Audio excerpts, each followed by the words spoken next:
దేవుని నామానికి మహిమ కలుగును గాక అంటే ఆమేనంటే అవును గాక అని అర్థం. ఆమేనంటే అవును గాక అని అర్థం అనమాట. అదే మంచిది. అందరూ ఓటేశారా? ఓటేశారా? అందరూ వేసారా? మంచిది. ఓటుకు వినియోగించుకున్నందుకు దేవుడు మమ్మల్ని దీవించును గాక. ఎందుకు అడుగుతున్నానంటే ఇంకొక 9 రోజులు 10 రోజులు ఉంటాయి. ఇంకా 10 రోజుల్లో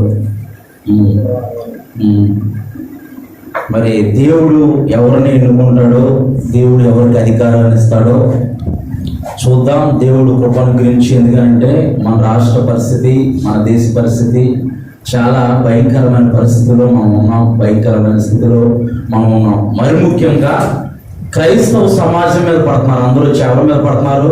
క్రైస్తవుల మీద, క్రైస్తవ సమాజం మీద పడుతున్నారు. గత వారంలో ఒక వీడియో మా పాస్టర్ గ్రూప్స్ అన్నిటిలోనూ, యూట్యూబ్లోను అట్లన్నిటిలోనూ హల్చలైంది. చిన్నబిడ్డలు అంటే యవనస్తుల వాళ్ళు కాకినాడ బీచ్లో వాళ్ళు ఫ్లిప్కార్ట్లు పట్టుకొని యేసు ప్రభువారు రక్షకుడని, యేసు ప్రభువారు రక్తము ప్రతి పాపం నుంచి మమ్మల్ని విమోచించిందని వారు పట్టుకొని, వారేమి నోటితో చెప్పట్లేదు, వారు పట్టుకొని అలా నిలబడ్డారు. ఎందుకంటే బీచ్కి చాలా మంది వస్తూ ఉంటారు. వాళ్ళలో ఎక్కువ పాపం చేసే వాళ్ళే వస్తారు.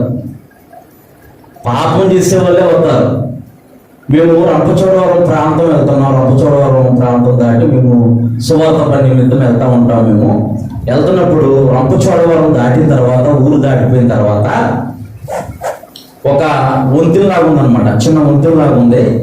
అక్కడ నిజంగా ఆ వాడు రాసిన నిజంగా మెచ్చుకోవాలనిపించింది నాకు. చూస్తే పొరుగువాడి భార్యను కూడువాడు పాపం చేసినట్టు అని రాశాడు. నేను అది చూడగానే ప్రభా, నిజంగా ప్రభా, ఎవరైనా అలాంటి పరిస్థితుల్లో ఇక్కడికి వచ్చి ఉంటే కనుక ఆ వాక్యం చదివితే ఆ వాక్యం ద్వారా నువ్వు వారితో మాట్లాడతావు ప్రభు అనుకున్నాను. దేవుడు ఎంత గొప్ప దేవుడు. అలాగా చిన్నపిల్లలు నుంచోనుంటే ఒక వ్యక్తి వచ్చేసి, మీకు పోలీస్ పర్మిషన్ ఉందా, మిమ్మల్ని పోలీస్ స్టేషన్కి తీసుకెళ్తారు రండి అని చాలా హల్చల్ చేశారు. ఎవరిని బాధ పెట్టట్లేదు, ఎవరిని ఏమనట్లేదు, ఎవరిని ఇబ్బంది పెట్టట్లేదు. మన పనేదో మనం చేసుకుని వెళ్తున్నాం. మన సమాజాన్ని బాగు చేస్తున్నాం కానీ పాడు చేయట్లేదు. సమాజాన్ని మనం బాగు చేస్తున్నాం కానీ తాగుబోతుల్ని ఆ యొక్క త్రాగుడు నుంచి, ఆ వ్యసనం నుంచి, దాని నుంచి విడుదల పొందుకొని కుటుంబంతో సంతోషంగా పిల్లా పాపలతో జీవించమనే చూస్తున్నాం. కానీ రోజు తాగేసి వచ్చి నీ పిల్లల్ని కొట్టు, మీ పిల్లల్ని కొట్టు, సంపాదించిందంతా ఆ తాగుడికే ఖర్చు పెట్టు అని మనం చూస్తున్నామా? వ్యభిచారులను మారుస్తుంది క్రైస్తవం. తాగుబోతుల్ని, దొంగతనాలు చేసేవారిని, భయంకరమైన చెడు అలవాట్లకి, దురలవాట్లకి బానిసలైన వారిని మారుస్తుంది. భయంకరమైన నరహంతకులను మార్చింది క్రైస్తవం.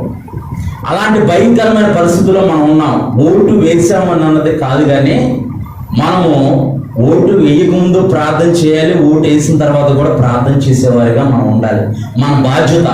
పరిశుద్ధ గ్రంథమైన బైబిల్ చెబుతుంది, మనం రాజుల కొరకు, అధికారుల కొరకు, మన క్షేమం నిమిత్తము, మనం సుఖముగాను నెమ్మదిగాను జీవించే నిమిత్తము మనం ప్రార్థన చేయాలంట. వారందరి కొరకు మనం ప్రార్థన చేయాలంట. మరి పరిశుద్ధ గ్రంథమైన బైబిల్ ఆధారంగా దేవుడు నాకు అనుగ్రహించిన మరి వాక్యాన్ని బట్టి మరి దేవుడు ఎలాంటి నాయకుడిని ఎన్నుకుంటున్నాడు, ఎలాగుంటే దేవుడు నాయకుడిని ఎన్నుకుంటాడు, వారు ఎలాంటి క్రియలు చేసేవారై ఉండాలి, వారు ఎలాంటి వారై ఉండాలని పరిశుద్ధ గ్రంథమైన బైబిల్లో రాయబడి ఉంది. మరి ఇంతకుముందు మీరు చదివారో లేదో నాకు తెలియదు, కానీ పరిశుద్ధాత్మ దేవుని సహాయంతో కొన్ని వాక్యాలు అయితే నేను పొందుకోగలిగాను. కొన్ని వాక్యాల ఆధారంగా నేను ఈరోజు చెబుతాను. దాన్ని బట్టి మనకు అర్థమైపోయింది ఎవరు గెలుస్తారు, ఎవరు గెలవరు. ఏ పార్టీ పేరు చెప్పనో, ఎవరు పర్సన్ పేరు చెప్పనో, బైబిలే మనకు ఆధారం. బైబిలే మనకు ఆధారం, వాక్యమే మనకు ఆధారం. వాక్యాన్ని నమ్మే వారి జీవితాన్ని మార్చుకున్న వారు బోల్డంతమంది ఉన్నారు. మన జాతిపిత మహాత్మా గాంధీజీ గారు, నిన్ను వలే నీ పొరుగు వారిని ప్రేమించుము, సాత్వికులు ధన్యులు, వారిని భూమిని స్వతంత్రించుకుందురు అనే ఒక్క మాట. సాత్వికులు ధన్యులు, వారు భూమిని స్వతంత్రించుకుందురు అనే ఒక్క మాటను పట్టుకొని ఆయన సాత్వికతంతో ఉప్పు సత్యాగ్రహం మొదలుపెట్టి ఆ ఒక్క మాటను పట్టుకొని స్వాతంత్రం రావడానికి ఆయన కూడా ఒక ప్రధానమైన నాయకుడి పాత్ర పోషించాడు. మరి గొప్ప గొప్ప వారు మదర్ తెరీసా ఉన్నారు, వారు కూడా అంతే. మన దేశానికి రావటానికి ఆమె కూడా అంతే. దేవుని యొక్క మాటకు లోబడి, దేవుని యొక్క వాక్యానికి లోబడి ఇక్కడికి వచ్చి కుష్ఠరోగుల మధ్య ఆమె పరిచయం చేసి ఎంతో మంది కుష్ఠరోగుల్ని వారి యొక్క ఉన్న పరిస్థితి నుంచి, ఆ వ్యాధి నుంచి వాళ్ళు నెమ్మది పొందుకోవడానికి, విడుదల పొందుకోవడానికి ఎంతగానో పరిచయం చేసింది. మరి పరిశుద్ధ గ్రంథమైన బైబిల్లో మనం చూద్దాం. ఇందాక చదువుకున్న వాక్యాన్ని మనం చదువుకొని జస్ట్ అలాగా మన వాక్యంలోకి వెళ్దాం. హెబ్రీయులకు రాసిన పత్రిక 4వ అధ్యాయము 14వ వచనంలో ఇక్కడ యేసు ప్రభు వారు ఈ భూమి మీద జీవించి 33.5 సంవత్సరాలు ఈ భూలోకంలో జీవించి ఆయన అనేక అద్భుత కార్యాలు, అనేక సూచక్రియలు చేసి ఆయన శిలువ మరణం పొంది సమాధిలో పెట్టబడి మరణించి తిరిగి 3వ దినాన పునరుద్ధానిగా తిరిగి లేచి ఆయన శిష్యులందరూ చూస్తూ ఉండగానే ఆయన ఆరోహణమై అయ్యాడని మనం ఇందాక చదువుకున్నాం. ఆ వాక్యాన్ని ఒకసారి మనం జ్ఞాపకం చేసుకొని వాక్యంలోకి వెళ్దాం. ఎందుకంటే ఇది ఇంట్రడక్షన్ మాత్రమే, ఇది తెలుసుకోవడం మనం చాలా అవసరం. మనం దేవుడు మనకిచ్చిన అధికారాన్ని మనం తెలుసుకోవాలి. సంఘానికి దేవుడు ఎటువంటి అధికారాన్ని అయితే ఇచ్చాడో అది మనం ఎప్పుడైతే గుర్తిస్తామో దాని గురించి మనం ప్రార్థన చేయడం మొదలు పెడతాం. ఏం చేస్తాం? దాని గురించి ప్రార్థన చేయడం మొదలు పెడతాం. మొన్న జరిగిన ఎలక్షన్లో అయితే సేవకుల ఎద్దకు రాజకీయ నాయకులు వచ్చారు. రాజకీయ నాయకుల వద్దకు సేవకులు వెళ్ళలేదు. కానీ సోషల్ మీడియాలో, న్యూస్లో సేవకులే రాజకీయ నాయకుల దగ్గరికి వెళ్ళారని అంటున్నారు. అది అవాస్తవం, అబద్ధం కూడా, అది పచ్చి అబద్ధం. అది సేవకుల దగ్గరికి రాజకీయ నాయకులు వచ్చారు. మేము గెలవాలని ప్రార్థన చేయండి, ఎందుకంటే వాళ్ళకి తెలుసు క్రైస్తవుడు ప్రార్థన చేస్తే భూమి తలకిందులు అయిద్దని, క్రైస్తవుడు ప్రార్థన చేస్తే రాజ్యాలు కూలిపోతాయని, క్రైస్తవులు ప్రార్థన చేస్తే వారి ప్రార్థన దేవుడు ఆలకిస్తాడని. కానీ సోషల్ మీడియాలో వీటిలన్నిటిలో కూడాను, ఫేస్బుక్లో వాటిలన్నిటిలో కూడాను సేవకులే రాజకీయ నాయకుల దగ్గరికి వెళ్ళారని చెప్పి పోస్టులు పెడుతున్నారు. అది అబద్ధం, పచ్చి అబద్ధం. అది ఎందుకంటే నేను సేవకుడిగా ఉన్నాను కనుక నేను చూస్తున్నాను. వాళ్ళే మన ఎద్దకు వస్తున్నారు, వాళ్ళే మన ఎద్దకు వచ్చి మా నిమిత్తం ప్రార్థన చేయండి, మేము గెలవాలని ప్రార్థన చేయండి అని వాళ్ళే అడుగుతున్నారు. వాళ్ళకి తెలుసు కనుక. లోకానికి తెలియదు, రాజకీయ నాయకులకు తెలుసు. లోకానికి తెలియదు, లోకంలో ఉన్న వాళ్ళకి తెలియట్లేదు ఏది నిజం ఏది అబద్ధం అని అన్నది. సరే చూద్దాం. హెబ్రీయులకు రాసిన పత్రిక 4వ అధ్యాయం 14వ వచనంలో మనం ఇందాక చదువుకుందాం. ఆకాశ మండలం గుండా వెళ్ళిన దేవుడి కుమారుడైన ప్రధాన యాజకుడు, గొప్ప ప్రధాన యాజకుడు మనకున్నాడంట. ఆయన ఆకాశ మండలాల గుండా ఆయన వెళ్ళాడు. మనం ఇందాక చెప్పుకున్న రీతిగా ఆకాశ మండలాల గుండా ఆయన ప్రయాణం చేసి ఆయన ఆరోహణం అయ్యాడు.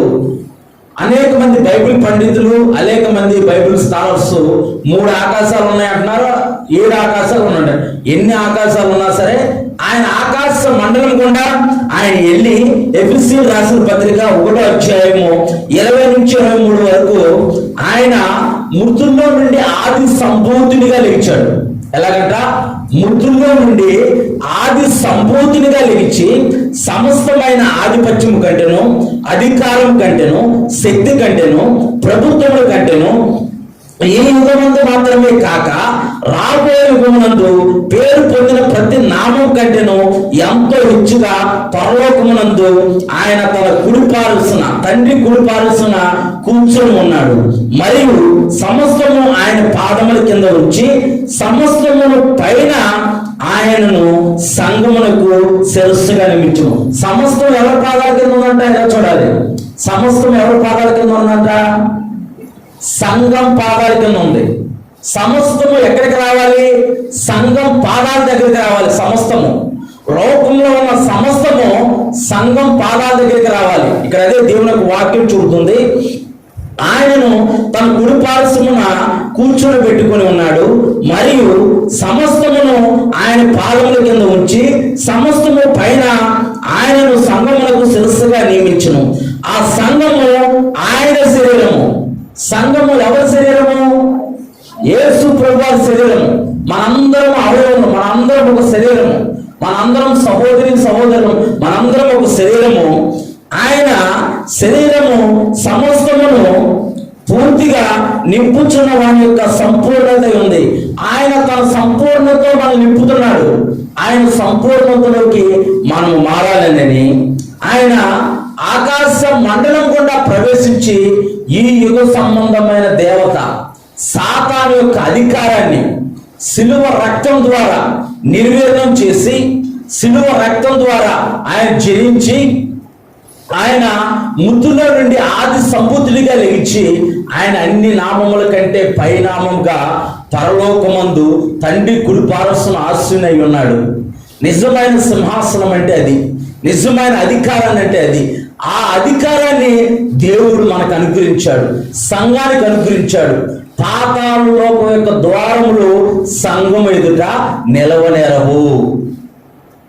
పేతురు, సీమోను బర్యోనా, నీవు ధన్యుడివి, నా యొక్క బండ మీద నీ సంఘాన్ని కడతావు. పాతాళ ద్వారములు నీ ఎదుట నిలవనేరవు. నీవు భూమి మీద ఏది బంధిస్తావో అది పరలోకమందు బంధించబడును. నీవు భూమి మీద ఏది విప్పుతావో అది పరలోకమందు విప్పబడును. అంత అధికారం మనకి ఇచ్చాడు దేవుడు. ఆయన పరిశుద్ధ రక్తంలో కడగబడిన ప్రతి ఒక్కరికి అంత అధికారాన్ని ఆయన అనుగ్రహించాడు. ఆ అధికారాన్ని పొందుకున్న మనము మౌనంగా ఉండకూడదు, మౌనంగా ఉండకూడదు. మన దేశం కొరకు, మన రాష్ట్రం కొరకు, మన ప్రాంతం కొరకు మనం ప్రార్థించే వారిగా ఉండాలి. యేసు ప్రభువారు ఈ భూలోకానికి వచ్చి సాతాను యొక్క అధికారాన్ని ఆయన వెరగగొట్టి, సాతాను అధికారం నుంచి మనల్ని విముక్తులుగా చేసి, సాతాను బానిసత్వం నుంచి మనకు విడుదల కల్పించి పరలోక నిత్యరాజ్య వారసులుగా మనల్ని చేస్తే, పరలోకానికి నిత్యరాజ్యానికి వారసులుగా మనల్ని చేస్తే, మనము అధికారాన్ని గుర్తెరుగుతున్నామా, గుర్తెరగట్లేదా? మనము మన అధికారాన్ని మనం గుర్తెరగాలి. మనం మన అధికారాన్ని గుర్తెరిగి సంఘము ఏక మనసుతో దేశం కొరకు, అధికారుల కొరకు, రాజుల కొరకు ఎప్పుడైతే ప్రార్థన చేసిందో, ప్రార్థన దేవుడు ఆలకించి దేవుడు దేశానికి, రాజ్యానికి విజయాన్ని అనుగ్రహిస్తాడు. దేవుడు గొప్ప కార్యాలు చేస్తాడు. ఇజ్రాయేల్ ప్రజలు కూడా వారు దేవుడి తట్టు తిరిగి తమ తాను ఎప్పుడైతే తగ్గించుకొని దేవుడి తట్టు తిరిగి ఎప్పుడైతే వారు దేవుని యొద్ద మొరపెట్టాడో, వారు మొరపెట్టిన ప్రతిసారి దేవుడు వారికి విజయాన్ని అనుగ్రహించినట్టు పరిశుద్ధ గ్రంథమైన బైబిల్లో మనం చూడగలుగుతాం.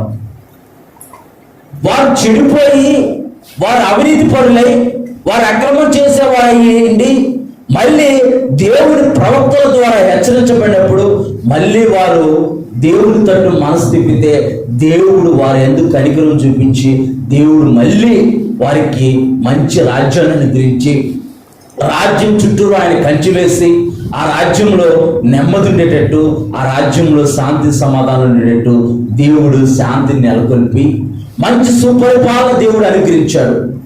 అప్పుడు ఇజ్రాయేల్ ప్రజలు చాలా నెమ్మది పొందారు.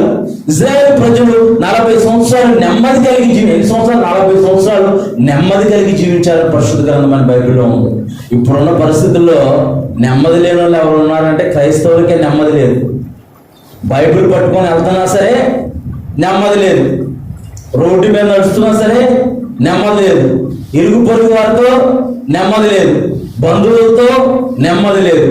దేవుడు త్వరలో ప్రతి విధమైన కాడి వెరగొట్టి మన యొక్క క్రైస్తవ సమాజానికి నెమ్మది, శాంతి కలగజేయునుగాక. ఆమేన్. చూద్దాం పరిశుద్ధ గ్రంథమైన బైబిల్లో సామెతల గ్రంథము, అన్ని సామెతల గ్రంథంలోనే ఉంటాయి. సామెతల గ్రంథము 29వ అధ్యాయం. ఈ వచనాలన్నీ సామెతల గ్రంథంలోనే ఉంటాయి. రాసుకోండి, చాలా విలువైనవి. దేవుడు నాతో మాట్లాడినప్పుడు నేనే ఆశ్చర్యపోయాను. సామెతల గ్రంథము 29వ అధ్యాయము 14వ వచనం. ఏ రాజు దరిద్రులకు సత్యముగా న్యాయము తీర్చునో ఆ రాజు సింహాసనము నిత్యముగా స్థిరపరచబడును. అందరూ ఒకసారి సామెతల గ్రంథము 29వ అధ్యాయము 14వ వచనం. ఏ రాజు దరిద్రులకు సత్యముగా న్యాయము తీర్చునో ఆ రాజు సింహాసనము నిత్యముగా స్థిరపరచబడినట్ట. ఏ అధికారి అయితే, ఏ రాజ్యాధికారి అయితే ఎవరైతే ఏ రాజు అయితే సత్యం పక్షాన, న్యాయం పక్షాన, పేదవారి పక్షాన, అణగార్చబడిన వారి పక్షాన, దీనుల పక్షాన, దిక్కులేని వారి పక్షాన, విధవరాంటి పక్షాన ఉంటాడో ఆయన యొక్క సింహాసనాన్ని దేవుడు స్థిరపరుస్తాడంట. దేవుని నామానికి మహిమ కలుగును గాక. దానియేలు గ్రంథము 7వ అధ్యాయము 18వ వచనం. దానియేలు గ్రంథము 7వ అధ్యాయము 18వ వచనం. దానియేలు గ్రంథము 7వ అధ్యాయము 18వ వచనం. తీసారు, అందరు తీసారు. దానియేలు గ్రంథము 7వ అధ్యాయం ఒక్కటే దానియేలు గ్రంథంలో ఉంటుంది, మిగతా అన్ని సామెతలు ప్రసంగిలోనే ఉంటాయి. దానియేలు గ్రంథము 7వ అధ్యాయం 18వ వచనం. అయితే మహోన్నతుని పరిశుద్ధులే రాజ్యాధికారం పొందుదురు. ఎవరంట? అర్థమైంది? ఎవరికైనా అర్థమైందా? మహోన్నతుని పరిశుద్ధులే రాజ్యాధికారాన్ని పొందుదురు. దేవుని యొక్క రక్తంలో కడగబడిన వారే రాజ్యాధికారాన్ని పొందుతారంట. ఏ రాజు అయితే సామెతల గ్రంథం 29వ అధ్యాయం 14వ వచనం ప్రకారం, దానియేలు గ్రంథము 7వ అధ్యాయం 18వ వచనం ప్రకారం మహోన్నతుని పరిశుద్ధులే రాజ్యాధికారం పొందుదురు.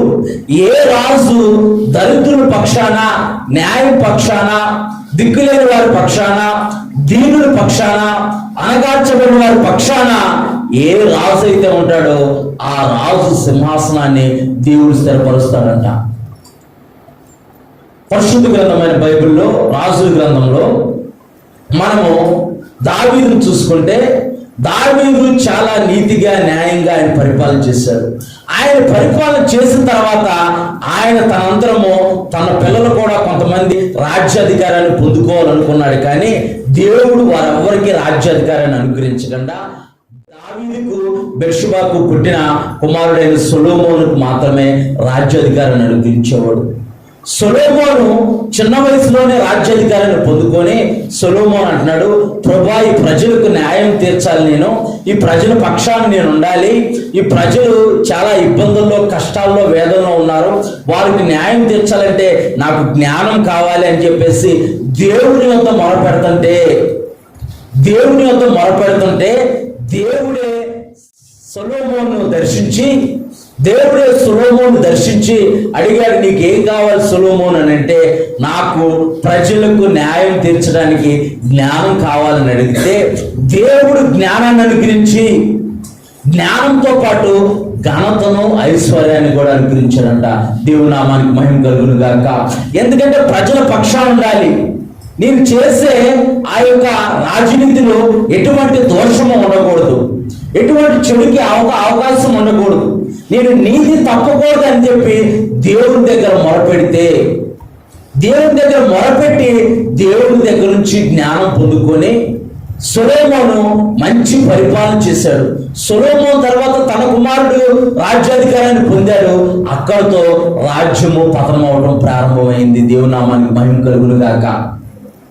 ఎప్పుడైతే సొలొమోను దేవుని దగ్గర నుంచి జ్ఞానం పొందుకొని నేను ప్రజల పక్షాన ఉండాలి ప్రభువా అన్నప్పుడు సొలొమోను దేవుని దగ్గర జ్ఞానం పొందుకున్నట్టు ఆ రాజ్యంలో ఎవరికి తెలియదండి. సొలొమోను దేవుని దగ్గర జ్ఞానం పొందుకున్నట్టు ఆ రాజ్యంలో ఎవరికీ తెలియదు. సొలొమోను సింహాసనం ఆసీనుడు అయ్యాడు. ఇద్దరు స్త్రీలు వచ్చారు. సొలొమోను దగ్గరకు వచ్చారు. సొలొమోను దగ్గరకు వచ్చి వారు సొలొమోనుతో చెబుతున్నారు, రాజా, ఈ యొక్క కుమారుడు నా కుమారుడు అంటే నా కుమారుడు అని ఇద్దరు స్త్రీలు అంటున్నారు. ఇద్దరు తల్లులు వచ్చారు సొలొమోను దగ్గరికి. ఒక కుమారుడిని తీసుకుని వచ్చారు. ఈ కుమారుడు నా కుమారుడు అంటే నా కుమారుడు అని చెప్పేసి అని అంటున్నారు. అసలు తల్లి చెబుతుంది అనమాట. అసలు తల్లి చెబుతుంది, అయ్యా, తనకి కుమారుడు ఉన్నాడు, కానీ ఆ నిదట్లో కుమారుడి మీద పడిపోయింది, వాడు చనిపోయాడు, నా కుమారుడు అంటుందయ్యా అని చెప్పేసి అసలైన కన్న తల్లి చెబుతుంటే ఇప్పుడు ఏం చేయాలి? నా కుమారుడు అంటే నా కుమారుడు అని ఇద్దరు తల్లులు వచ్చి, ఇద్దరు స్త్రీలు వచ్చి సొలొమోను దగ్గర గొడవ పెడుతున్నారు. సొలొమోను న్యాయం తీర్చమంటున్నారు. అక్కడ ఉన్న రాజ్యంలో ఉన్న వాళ్ళందరూ చూస్తున్నారు, సొలొమోను ఎలాగ న్యాయం తీరుస్తాడా, సొలొమోను ఎలాంటి తీర్పిస్తాడా అని అంటే, సొలొమోను నమ్ముకున్న దేవుడు జ్ఞానం కలిగిన దేవుడు. దేవునామానికి మహిమ కలుగును గాక. సొలొమోను ఆరాధించే దేవుడు సర్వము సృజించిన దేవుడు. సొలొమోను అన్నాడు, ఒక ఖడ్గాన్ని తీసుకొచ్చేసి ఆ కుమారుణ్ణి రెండుగా చేసి చెరుకు ఒక భాగాన్ని ఇచ్చేసేయండి అని చెబితే నిజమైన తల్లి అని అంది, అయ్యా రాజా, నా కుమారుడు ఎక్కడున్నా మంచిగా ఉంటే చాలు, ఆ కుమారుని చంపవద్దు, ఒకవేళ ఆమె పెంచుకుంటానంటే ఆమెకు ఇచ్చేయండి అని అంటే సొలొమోను అన్నాడు, ఏమే నిజమైన తల్లి. ఇంకొక స్త్రీ అన్నది, చంపేసి చెరసాగం చేసి ఇచ్చేసేయండి అని అన్నది. అన్యాయస్తులు అలాగే మాట్లాడతారు. అన్యాయస్తులు దేవునికి కానీ దిక్కులేని వారికి కానీ న్యాయం జరుగుతుంటే చూస్తూ వారలేరు, భరించలేరు వారు. ఎందుకంటే వీళ్ళు మనల్ని మించిపోతారేమోనని. ఐగుప్తు దేశానికి యోసేపు తన తండ్రి అయిన యాకోబుని అన్నదమ్ముల్ని తీసుకొచ్చినప్పుడు వారు ఎంతమంది అంటే 70 మంది అంట. వారు ఎంతమంది వచ్చారు? 70 మంది వచ్చారు. మంచి ప్రదేశంలో వారిని యోసేపు ఉంచితే వారు అత్యధిక సంతానాభివృద్ధి పొంది వారు ప్రబలి ఆ దేశాన్నే ఆక్రమించుకునే అంత అయిపోతే ఫరో వీళ్ళందరూ ఎక్కువ మంది విస్తారమైన సంతానాన్ని వీళ్ళు కనేసేస్తున్నారు, వీళ్ళు మన దేశాన్ని ఆక్రమించుకొని మన మీద పెత్తనం చలాయిస్తారని అని చెప్పేసి వాళ్ళని బానిసలుగా చేస్తే దేవుడు 430 సంవత్సరాల బానిసత్వం నుంచి ఐగుప్తుల నుంచి ఇజ్రాయేల్ ప్రజలు విడిపించాడు. దేవుని నామానికి మహిమ కలుగును గాక. ఈ యొక్క ఉదయకాల సమయంలో నీవు ఎటువంటి పరిస్థితిలో ఉన్నా సరే దేవుడు నీ చేయి విడవకుండా నీకున్న ప్రతి పరిస్థితి నుంచి ఆయనని విడిపించి కాపాడి నిన్ను సమృద్ధిలోకి నడిపించును గాక. ఆమేన్. ఏ రాజైతే దీనుల పక్షాన, ఏ రాజైతే న్యాయ పక్షాన, ఏ రాజైతే దిక్కులేని వారి పక్షాన ఉంటాడో అతని సింహాసనాన్ని దేవుడు స్థిరపరుస్తాడంట. ఇంకా చూద్దాం. సామెతల గ్రంథము 8వ అధ్యాయము 15వ వచనం. సామెతల గ్రంథము 8వ అధ్యాయము 15వ వచనం. నా వలన రాజులు ఏలెదరు, అధికారులు న్యాయమును బట్టి పాలన చేస్తారు. న్యాయమును బట్టి పాలన చేయాలన్నా, రాజ్యాధికారాన్ని పొందుకోవాలన్నా అధికారాన్ని అనుగ్రహించే దేవుడు పరమందు పరలోకంలో న్యాయ సింహాసనం పైన ఆసీనుమై ఉన్నాడు.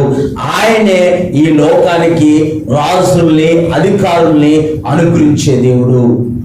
ఆయన యందు నమ్మికుంచిన మనము మన దేశానికి మంచి నాయకులు ఎన్నుకోబడాలి, మన రాష్ట్రానికి మంచి నాయకులు ఎన్నుకోబడాలి.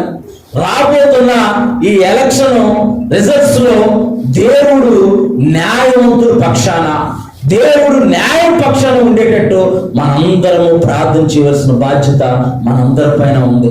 మనం ఏదో ఓటేసాము, మన పని అయిపోయింది కదా అని మనం అనుకోవడానికి వీల్లేదు. ఎందుకంటే రానున్న రోజుల్లో చాలా గడ్డు పరిస్థితులు, ఇప్పుడే చాలా వ్యతిరేకమైన పరిస్థితుల్లో మనం వెళ్తున్నాము. భయంగా బ్రతికే రోజుల్లోకి మనం వెళ్తున్నాం గనక దేవుడు మన పక్షానుండి ఇరాన్ అధ్యక్షుడు అసలు ఇజ్రాయేల్ ప్రజల్నే లేఖన, ఆ దేశమే ప్రపంచ పటం నుంచి లేఖన తుడిచేస్తానన్నాడు.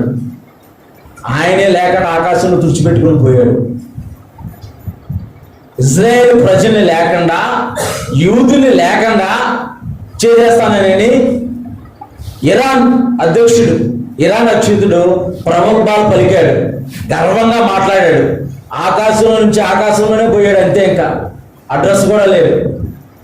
గత వారం రోజుల క్రితము హెలికాప్టర్లు వెళ్ళిపోతుంటే హెలికాప్టర్ క్లాష్ అయిపోయి చనిపోయాడంట.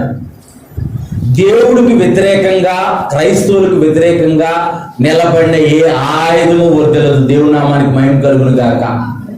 ఒకానొక టైంలో యూదుల్ని బానిసలుగా చేసి, యూదులు చిత్రహింసలు పెట్టి, యూదుల్ని వేల కొద్ది లక్షల కొద్ది యూదులు చంపేసిన హిట్లర్ కూడా నెమ్మది లేక, మనశ్శాంతి లేక ఆవిడ ఒళ్ళు సంప్రదాయ వాడు కాడు చచ్చిపోయాడు. అతనే కాల్చుకుని చచ్చిపోయాడు. అలాంటి పరిస్థితి కలగ చేస్తాడు దేవుడు పెట్టిన పక్షాన దేవుడు ఉండే దేవుడు మన పక్షాన ఉండే దేవుడు. మనము నాయకుల కొరకు, అధికారుల కొరకు ప్రార్థించే వారిగా ఉండాలి. దేవుని నామానికి మహిమ కలుగును గాక. సామెతల గ్రంథము 14వ అధ్యాయం 28వ వచనం. సామెతల గ్రంథము 14వ అధ్యాయం 28వ వచనం. సామెతల గ్రంథము 14వ అధ్యాయము 28వ వచనం. జన సమృద్ధి కలుగుట చేత రాజులకు ఘనత వచ్చును, జన క్షయము రాజులకు వినాశనకరము. జన సమృద్ధి ఎలా కలిగింది? జన సమృద్ధి ఎలా కలిగింది? మనుషులు ఆరోగ్యంగా ఉంటేనే జన సమృద్ధి కలిగింది. వారు ఆరోగ్యంగా ఉంటేనే వారు పిల్లల్ని కంటారు, ఆ పిల్లలు కూడా ఆరోగ్యంగా ఉంటారు. అలాగా జన సమృద్ధి ప్రబలిద్ది, జన సమృద్ధి వృద్ధి చెందిద్ది, జన సమృద్ధి వ్యాపించింది. జన సమృద్ధి కలుగుడు చేత రాజులకు ఘనత వచ్చును, జన క్షయము రాజులకు వినాశనము. మనుషులు చనిపోతే, మనుషులు అనారోగ్యంతో చనిపోతే, మనుషులు కరువు కాటకాలతో చనిపోతే, ప్రజలు కరువు కాటకాలతో చనిపోతే రాజు యొక్క సింహాసనానికే వినాశనం, రాజ్యాధికారానికే వినాశనము. అందుకే ప్రభుత్వం ఏం చేస్తుంది? ఆరోగ్యమే మహాభాగ్యం అని చెప్పేసి మంచి పథకాలు పెడుతుంది. ఇంతకు ముందులాగా ఉంటున్నాయి ఇప్పుడు హాస్పిటల్లో. గవర్నమెంట్ హాస్పిటల్ ఎంత బాగుంటాయి ఇప్పుడు. ఒకప్పుడు గవర్నమెంట్ హాస్పిటల్కి వెళ్ళాలంటే నరకంలోకి వెళ్తున్నట్టుండేది, నరకంలోకి వెళ్తున్నట్టుండేది. ఇప్పుడు ఆరోగ్యమే మహాభాగ్యం అని చెప్పేసి ఆరోగ్యవంతులుగా ఉండాలి, వారికి ఎటువంటి ఆపరేషన్లు అయినా, ఎటువంటి వారు అనారోగ్యంతో ఉన్నా సరే వాళ్ళ ఆరోగ్యవంతులుగా మార్చాలని ప్రభుత్వము ప్రయత్నం చేస్తుంది. అది యథార్థంగా ఉండాలి, యథార్థంగా ఉండాలి. మరి ఎంతో మంది లబ్ధి పొందారు దాని చేత. ఆ యొక్క కార్డు ద్వారా, ఆరోగ్యశ్రీ కార్డు ద్వారా ఎంతమంది లబ్ధి పొందారు? ఎంతో మంది లబ్ధి పొందారు. ఎంతో మంది ప్రాణాపాయ పరిస్థితి నుంచి కాపాడబడ్డారు, ఎంతో మంది ప్రాణాపాయ పరిస్థితి నుంచి వారు తప్పించబడ్డారు. వారు ఆరోగ్యవంతులుగా మార్చబడి మళ్ళీ వారి పనులు వారు చేసుకోవడానికి దేవుడు కృపను గురించాడు. అందుకే జన సమృద్ధి కలుగుడు చేత రాజులకు ఘనత వచ్చును. వారు మంచిగా ఉంటేనే రాజులకు ఘనత, రాజ్యాధికారానికి ఘనత. దేవుడు కూడా అలాంటి నాయకుల్ని ఎన్నుకుంటాడంట. దేవుని నామానికి మహిమ కలుగును గాక. సామెతల గ్రంథము 16వ అధ్యాయము 12వ వచనం. సామెతల గ్రంథము 16వ అధ్యాయము 12వ వచనం. రాజులు దుష్టక్రియలు చేయుట చేత హేయమైనది నీతి వలన సింహాసనము స్థిరపరచబడును. రాజులు దుష్టక్రియలు చేయుట హేయమైనదంట. రాజ్యాధికారం కలిగిన వాళ్ళు హేయమైన క్రియలు, దుష్టక్రియలు చేయటము అది హేయమైనది, అది దేవుని దృష్టికి అసహ్యమైనది. నీతి వలన సింహాసనము స్థిరపరచబడును. నీతి వల్లే దేవుడు రాజ్యాధికారాన్ని అనుగ్రహిస్తాడు. ఆ రాజు, ఆ యొక్క అధికారి ఆయన నీతిగా ఉంటేనే దేవుడు దాన్ని స్థిరపరుస్తాడు, దేవుడిని దాన్ని ఆశీర్వదిస్తాడు. దేవుడు అనేక సంవత్సరంలో రాజ్యాధికారాన్ని దేవుడు అనుగ్రహిస్తాడు. సామెతల గ్రంథము 20వ అధ్యాయం 8వ వచనం. సామెతల గ్రంథము 20వ అధ్యాయం 8వ వచనం. న్యాయసింహాసుడైన రాజు తన కన్నులతో చెడుతనము అంతయు చెదరగొట్టును. సామెతల గ్రంథము 29వ అధ్యాయము 4వ వచనము, సామెతల గ్రంథము 20వ అధ్యాయం 8వ వచనం. ఈ రెండు రాసుకోండి. సామెతల గ్రంథము 20వ అధ్యాయము 8వ వచనము, సామెతల గ్రంథము 29:4. ఇవి రెండు ఒకేలాగా ఉంటాయి. నేను చదువుతాను. న్యాయసింహాసుడైన రాజు తన కన్నులతో చెడుతనం అంతయు చెదరగొట్టును. ఎవరైతే అక్రమాల్ని, అరాచకాల్ని, అన్యాయాన్ని చెదరగొడతాడో, తన కన్నులతో చెడుని ఎవరైతే, ఏ రాజు అయితే అసహించుకుంటాడో ఆ రాజు యొక్క అధికారాన్ని దేవుడు స్థిరపరుస్తాడంట. దేవుని నామానికి మహిమ కలుగును గాక. 29వ అధ్యాయం 4వ వచనంలో న్యాయము జరిగించడం వలన రాజు దేశమునకు క్షేమము కలుగజేయును. లంచం పుచ్చుకునేవాడు దేశమును పాడు చేయవాడు. మనం చూస్తున్నాం తెలంగాణ రాష్ట్రంలో లెక్కర్ కేసులో వెళ్ళిపోయింది అక్క పాపం లోపలికి. ఇంకొక అతను ఉన్నాడు, ఇంకొక ఆయన ఉన్నాడు. ఆయన దొరికినట్టు హైదరాబాద్ అంతా మందే, ఆ చుట్టుపక్కల అంతా మందే అని చెప్పేసి అక్రమ కట్టడాలు నిర్మించేశారు. ఇప్పుడు అవన్నీ కూలగొట్టేస్తున్నారు. ఎక్కడ పడితే అక్కడ చెరువుల్లో కూడా అక్రమ కట్టడాలు కట్టేసారు. అదే దేవుని ఒక వాక్యం స్పష్టంగా చెబుతుంది. న్యాయం జరిగించడం వల్ల రాజు దేశంలో క్షేమం కలగజేయను. లంచం పుచ్చుకునేవాడు దేశాన్ని పాడు చేసేవాడు. లంచం పుచ్చుకునే అధికారి ఒక 2 సంవత్సరాలు, 3 సంవత్సరాలు, 5 సంవత్సరాలు అధికారంలో ఉండొచ్చు. సంపాదించుకోవచ్చు. ఆ తర్వాత మొత్తం బయటపడిపోయింది గుట్టంతా. దేవుడు ఒక ముసుగు తీసేస్తాడంటే, మేలు ముసుగు తీసిపడినట్టు ముసుగు తీసేస్తాడు, మొత్తం బయటపడిపోయింది. అంతే, ఈడి సోదాలని, ఆ సోదాలని, ఈ సోదాలని మొత్తం వాడు తిన్నది మొత్తం ఇచ్చేసేస్తారు. మొత్తం ఏసు రకమే చేయడం. లంచం పుచ్చుకున్న వాడు దేశాన్ని పాడు చేసేవాడు, ప్రజల్ని పాడు చేసేవాడు, అన్యాయంగా ఎదుటివాడు సొమ్ముని, అన్యాయంగా ఎదుటివాడు ఆస్తిని అక్రమంగా ఆర్జించేవాడు దేవుని దృష్టిలో హేయమైన వాడు, దేవుని దృష్టిలో అసహ్యమైన వాడు. దేవుడు రాజ్యాధికారాన్ని ఎందుకు ఇచ్చాడండి?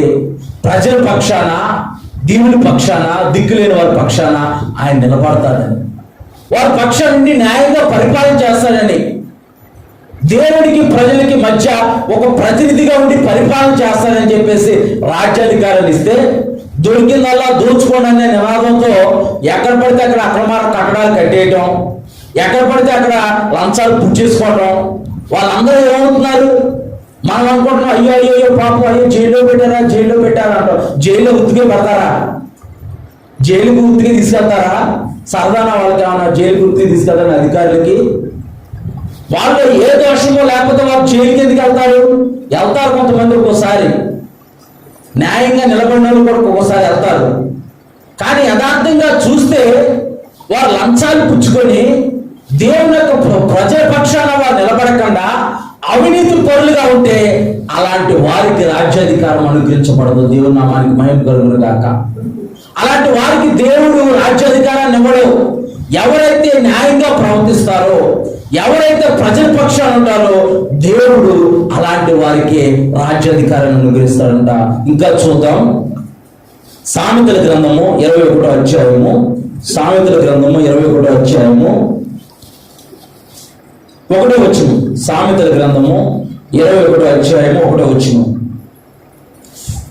యెహోవా చేతిలో రాజు హృదయము నీటి కాలువ వలెనున్నది, ఆయన తన చిత్తబుద్ధి చొప్పున దాన్ని తిప్పును. దేవుడు ఎవరైతే రాజ్యాధికారం చేస్తారో వారి హృదయాన్ని ఆయన తిప్పుతాడంట. వారి హృదయాన్ని ఎప్పుడైతే దేవుడికి అప్పగిస్తారో, దేవుడితో ఎప్పుడైతే వారు తిరుగుతారో, దేవుని యొక్క మాటకు లోబడి ప్రజల్ని పరిపాలించే జ్ఞానం వారికి అనుగ్రహించబడింది. వారు ఇష్టానుసరపు నిర్ణయాలు తీసుకుంటే ఆ రాజ్యం నిలబడదు. దావీదు కూడా ఒకానొక సందర్భంలో దావీదుని దేవుడు గొర్రెల దొడ్లో నుంచి తీసుకొచ్చి ఆ కొండల్లో, గృహంలో, లోయల్లో ఆయన దేవుని స్తుతిస్తుంటే అక్కడి నుంచి దేవుడు రాజ్యాధికారం నుంచి తీసుకొచ్చి రాజు సింహాసనం పైన కూర్చుని పెడితే ఆయన కూడా ఒకనొక టైంలో గర్వం వచ్చేసి, అసలు మన దేశంలో ఎంతమంది అయితే మంచిగా యుద్ధం చేసేవారు, ఎంతమంది అయితే యుద్ధ వీరులు ఉన్నారో ఒకసారి లెక్కేసేయండి అని చెప్పారు. ఒకసారి లెక్కేయండి అంటే నా బలం ఎంత ఉందో చూసుకుందాం, ఒకసారి నా సైన్యం ఎంత ఉందో చూసుకుందాం, నా దేశంలో నా సైన్యం ఎంత ఉందో చూసుకుందాం. అప్పటిదాకా యెహోవా నీవే నా సహాయకుడివి, నీవే నా కోట, నీవే నా కొండ, నీవే నా ఆశ్రయదుర్గము అన్న దావీదు దేశంలో ఎంతమంది అయితే యుద్ధ వీరులు ఉన్నారో ఒకసారి కౌంటింగ్ చేయమని అంటే అక్కడ ఉన్న సైన్యాధిపతి అన్నాడు, అయ్యా ఇప్పటి వరకు మనం దేవుడి మీద ఆధారపడ్డాం, ఇప్పటి వరకు మనం దేవుడిని నమ్ముకునే ఆధారపడ్డాం, మన ప్రతి విషయంలో దేవుడే మనకు సహాయకుడిగా ఉన్నాడు, మన గుర్రంలో మనకు అక్కర రాలేదు, మనతో ఉన్న ఏ బలము మనకు అక్కర్లాలేదు, కానీ యెహోవా బలము చేతే మనము జయముందామని అంటే రాజు నేను చెప్పిన మాట వింటావా వినవా అని అంటే ఆ దేశంలో అనేక మంది ఆ హేయమైన క్రియ ద్వారా దేవుని యొక్క దూత వచ్చేసేసి ఆ దేశంలో అనేక మంది సంహారం చేసిందట. ఎప్పుడైతే దేవుడికి రాజు అయిన వాని యొక్క హృదయాన్ని ఎప్పుడైతే దేవుడి చేతిలో పెట్టడో, నేను న్యాయమైన పరిపాలన చేయాలయ్యా, నేను ప్రజల పక్షాన ఉండాలి అని అంటే దేవుడు అంట అటువంటి రాజు హృదయాన్ని దేవుని యొక్క చిత్తం చొప్పున నీటి కాలువల వలె తిప్పుతాడంట. నీటి కాలువలు ఎలా పారుతూ ఉంటాయి, ఇలా గొడ్లాక పారుతూ ఉంటాయి. అలాగా దేవుని యొక్క చిత్తం చొప్పున వారి యొక్క హృదయాన్ని తిప్పి ప్రజలకు మేలుకరంగా రాజు మంచి కార్యాలు చేసేటట్టు దేవుడు స్థిరపరుస్తాడంట. దేవుని నామానికి మహిమ కలుగును గాక. సామెతల గ్రంథము 20వ అధ్యాయము సామెతల గ్రంథం 20వ అధ్యాయము 28వ వచనం. సామెతల గ్రంథం 20వ అధ్యాయము 28వ వచనం. కృపా సత్యములు రాజుని కాపాడును, కృప వలన అతడు తన సింహాసనము స్థిరపరచుకును. కృపా సత్యములు రాజుని కాపాడును, కృప వలన అతడు తన సింహాసనమును స్థిరపరచుకును. దేవుని యొక్క కృపా సత్యములే రాజ్యాధికారం పొందిన వారిని కాపాడతాయి. కృపా సత్యముల వల్లే వారు దేవుని చేత కాపాడబడుచున్నారు. దేవుని దయ వల్లే వారు కాపాడబడుచున్నారు. కృప వల్లే వారికి రాజ్యాధికారం అనుగ్రహించబడుతుందంట. వారి యొక్క సొంత బలము చేత కాదు. అందుకే అంటున్నారు, మనం వింటానే ఉంటున్నాం, మనం దేవుని దయ, దేవుని దయ వల్ల మాత్రమే ఇప్పటి వరకు హిస్టరీలో 18 మంది ముఖ్యమంత్రులు చేశారు. ఇప్పటి వరకు 19 ముఖ్యమంత్రులు మనం కలిగి ఉన్నాం. 18 మంది ఎవ్వరూ చెప్పలేదు దేవుని దయ అని. ఆయన ఒక్కడే దేవుని దయ అని అంటున్నాడు. ఎంత గడుసు ఉండాలి, ఎంత నమ్మకం ఉండాలి. దేవుడు రాజ్యాధికారాన్ని ఊరికి ఇవ్వడు. ప్రజల పక్షాన ఉండాలి రాజకీయ నాయకుడు, దిక్కులేని వారి పక్షాన ఉండాలి. ఇష్టం వచ్చినట్టు నోరు ఉంది కానీ ఇష్టం వచ్చినట్టు మాట్లాడుతూ ఉంటారు. ఓటర్కి ఏం చెప్పాలి, ఓట్లు కావాల్సిన ఎలా ఉండాలి, నాకు ఓటేయండి బాబు అని చెప్పేసి వాళ్ళు బతిమాలుకోవాలి, వాళ్ళని అడగాలి, మీకు మేలు చేస్తాను మంచి చేస్తానని చెప్పాను అన్నది. మేలు చేస్తాను మంచి చేస్తాను అనడం మంచి. ఇప్పుడు దబాయించడం, ఓటు వేస్తారా వేయరా, ఎన్నుకుంటారా ఎన్నుకోరా, ఇలాంటి మాట్లాడేవారికి దేవుడు రాజ్యాధికారాన్ని ఇస్తారా? రాజ్యాధికారం రానే రాదు. అవినీతి పరువుకి అక్రమం చేసే వారికి రాజ్యాధికారం రానే రాదు. ఎప్పుడైతే దేవుని యొక్క పక్షాన, ప్రజల పక్షాన దేవుని దయ వల్లే ఆయన రాజ్యాధికారాన్ని పొందుకుంటాడని దేవుని యొక్క వాక్యం చెబుతుంది. ఇంకా 2-3 వచనాలు చూసి ముగించుకుందాం. ప్రసంగి గ్రంథము 5వ అధ్యాయం 9వ వచనం. ప్రసంగి గ్రంథము 5వ అధ్యాయం 9వ వచనం. ప్రసంగి గ్రంథం సామెతల పక్కన ఉంటుంది. ప్రసంగి గ్రంథము 5వ అధ్యాయము 9వ వచనం. ఏ దేశంలో రాజు భూమి విషయమై శ్రద్ధ పుచ్చుకొనునో ఆ దేశమునకు సర్వ విషయములందు మేలు కలుగును. ఏ దేశంలో రాజు భూమి విషయమై శ్రద్ధ పుచ్చుకొనునో ఆ దేశమునకు సర్వ విషయములందు మేలు కలుగును. ఏ రాజు అయితే దేశము క్షేమంగా ఉండాలని భూమి విషయమై, అంటే ఒకని భూమి ఒకడు ఆక్రమించుకోవడానికి లేదు, ఒక మంచి చట్టాన్ని స్థాపించి ఒక మంచి నిర్ణయం తీసుకొని ఇలాగ అక్రమాలు చేసేవాళ్ళని, ఆక్రమించుకునే వాళ్ళని, ఇక్కడ ఆస్తి ఎక్కడో తణుకులో ఆస్తి ఉండిద్ది, వాళ్ళు ఎక్కడో అమెరికాలో ఉంటారు, వాళ్ళు వచ్చే లోపల ఈ లోపల 4-5 దానికి పట్టాలు పుట్టించేసుకుంటారు. ఒకరు కాదు, 4-5 ఉంటారు. ఒకరు తెలియకుండా ఒకరు అమ్మేసుకుంటారు. మా భూమి అంటే మా భూమేనని. ఇక్కడ దేవుడు ఒక వాక్యం చూస్తుంది, ఏ దేశంలో రాజు భూమి విషయమై శ్రద్ధ పుచ్చుకొనునో ఆ దేశమునకు సర్వ విషయముల యందు మేలు కలుగునంట.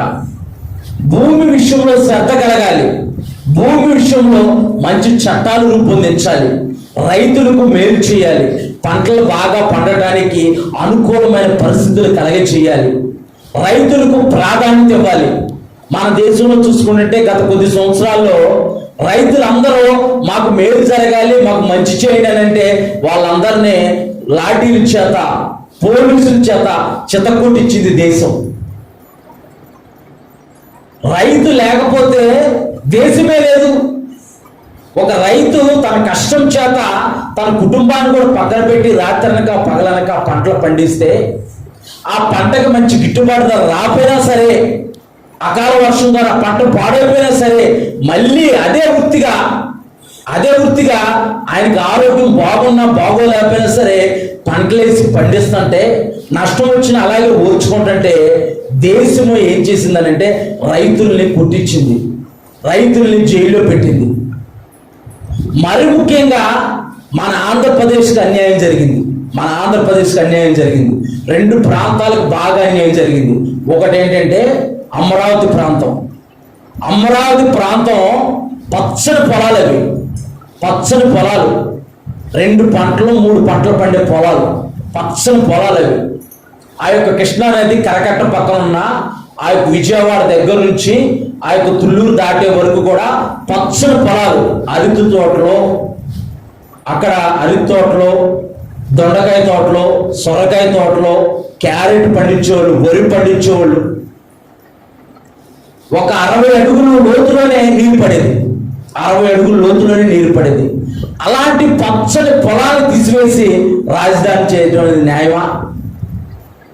అలాంటి పచ్చని పొలాలన్నింటినీ తీసేసి రాజధాని చేస్తే వాళ్ళు ఎక్కడ బతుకుతారు? వాళ్ళు ఎక్కడ ఉంటారు? వాళ్ళకి అన్యాయం జరిగింది. ఇంకోటి, పోలవరం ముప్పు ప్రాంతంలో ఉన్న మండలాలు, వాళ్ళు ఎక్కడికి వెళ్తారు? వరద వస్తే, గోదావరి వస్తే మొత్తం మండలాలు మొత్తం మునిగిపోతున్నాయి. ఆ మండలాలు మొత్తం మునిగిపోతున్నాయి. వాళ్ళందరూ ప్రతి సంవత్సరము మనకు అసలు తెలియదు, కానీ ప్రతి సంవత్సరము వాళ్ళకి 3 సార్లు 4 సార్లు 5 సార్లు కూడా గోదావరి వచ్చింది. మొత్తం ఇళ్ళన్నీ మునిగిపోతాయి. మళ్ళీ వచ్చి మళ్ళీ అక్కడే ఉంటారు. వాళ్ళు అడవుల్లోకి, కొండల్లోకి, గుట్టల్లోకి వెళ్ళిపోయి డేరాలు వేసుకొని 20 రోజులు 15 రోజులు అలాగే అక్కడ పిల్లలతో, వాళ్ళందరితో, కుటుంబంతో అక్కడ జీవిస్తూ ఉంటారు. ఏ రాజు అయితే ప్రజల పక్షాన, అన్యాయస్తుల పక్షాన ఉంటాడో ఆ రాజుకి దేవుడు మళ్ళీ రాజ్యాధికారాన్ని ఇస్తాడు. ఇక్కడ దేవుని యొక్క వాక్యం చెబుతుంది, ప్రసంగి గ్రంథం 5వ అధ్యాయం 3వ వచనంలో, ఏ దేశంలో రాజు భూమి విషయమై శ్రద్ధ పుచ్చుకొనునో ఆ దేశముకు సర్వ విషయముల యందు మేలు కలుగునంట. దేశానికి మేలు కలిగితే దేశంలో ఉన్న వారికి కూడా మేలు కలిగింది, దేశంలో ఉన్న ప్రజలకు కూడా మేలు కలిగింది. ప్రజలకు మేలు చేసే వారిగా రాజకీయ నాయకులు ఉండాలి. ప్రజలకు మేలు చేసే వారిగా రాజ్యాధికారాన్ని పొందుకునే వారుగా ఉంటే ఆ మేలు చేసే మేలు బట్టి దేవుడు వారిని దీవిస్తాడు. మరొకసారి రాజ్యాధికారాన్ని వారికి అనుగ్రహిస్తాడు. ఇంకో వచనం చూద్దాం, సామెతల గ్రంథము 16వ అధ్యాయము 10వ వచనం. సామెతల గ్రంథము 16వ అధ్యాయం 10వ వచనం. దేవుని పలుకుట రాజు వశము, న్యాయము విధించుట యందు అతను మాట న్యాయము తప్పదు.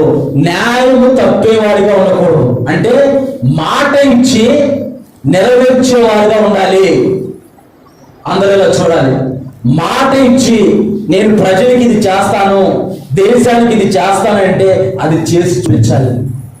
ఎవరైతే అలాగే చేసి చూపిస్తారో వాళ్ళకే దేవుడు రాజ్యాధికారాన్ని అనుగ్రహిస్తాడు. అందరూ వాగ్దానాలు చేస్తారు. వాగ్దానాలన్నీ ఆ ఓట్లు అడిగేటప్పుడే, వాగ్దానాలన్నీ ఓట్లు అడిగేటప్పుడే. మీకు అది చేస్తాం, ఇది చేస్తాం, ఇంటింటికి బెంచ్ కార్ కూడా ఇస్తామని అంటారు. బెంచ్ కార్ అయితే అసలు పెట్టుకోవడానికి ప్లేస్ ఉండాలి. పూలు గుడ్స్ వేసుకున్నాడు. బెంచ్ కార్ అయితే వాళ్ళకి ప్లేస్ ఉండాలిగా పెట్టుకోవడానికి. టీవీ అయితే కరెంటు బిల్లు కట్టుకోవాలి కదా.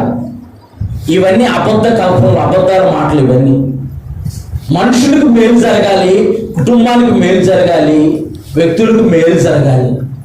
అప్పుడు వారు ఆశీర్వదింపబడతారు. వారు పేదరికం నుంచి వారు విడుదల పొందుకుంటారు. వారి పేదరికం నుంచి వారు ఏదో ఒక వ్యాపారాలు చేసుకొని, ఏదో ఒకటి చేసుకొని దాని నుంచి వారు బయటికి రావడానికి ప్రయత్నం చేస్తారు. కనుక న్యాయంగా ప్రవర్తించే రాజుని దేవుడు ఎన్నుకుంటాడు.